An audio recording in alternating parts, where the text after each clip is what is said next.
Hi అండి.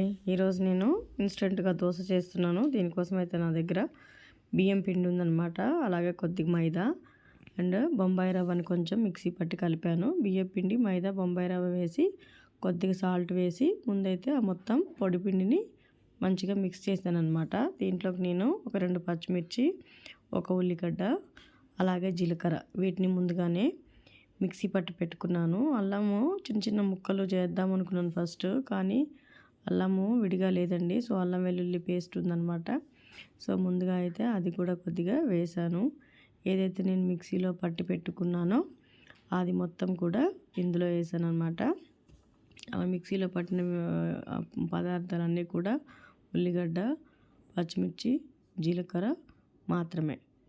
ఇలా అంతా కూడా కలిపింది ముందు పొడిపిండిలో కలుపుకున్నాను అనమాట.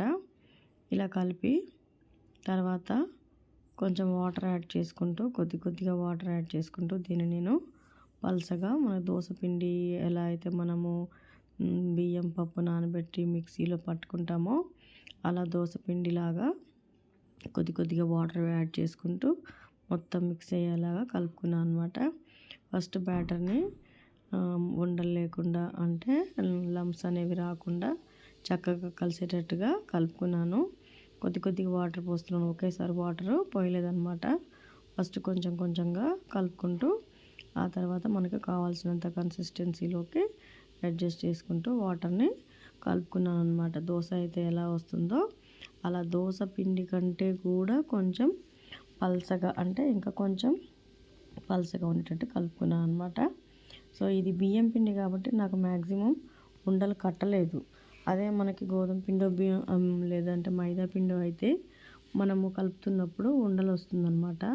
కానీ ఇది బియ్యం పిండి, మ్యాక్సిమం బియ్యం పిండి కొంచెం మైదా కాబట్టి నాకు ఎక్కడ కూడా ఉండలు కట్టలేదు. సో తర్వాత గంటతో కొంచెం వాటర్ పోసుకుంటూ దీన్నైతే నేను మంచిగా దోశ పిండి కంటే కూడా ఇంకా కొంచెం పలుసగా కలుపుకున్నాను అనమాట.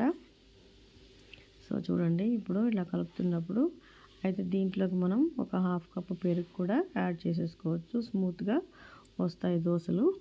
నేను ఇక్కడైతే పెరుగు ఏం యాడ్ చేయలేదు, కాకపోతే ముందుగానే ఒక 1 అవర్ ముందు కలిపి పెట్టేసి నానిన తర్వాత ఆ తర్వాత దోశలు వేసుకున్నాను అనమాట.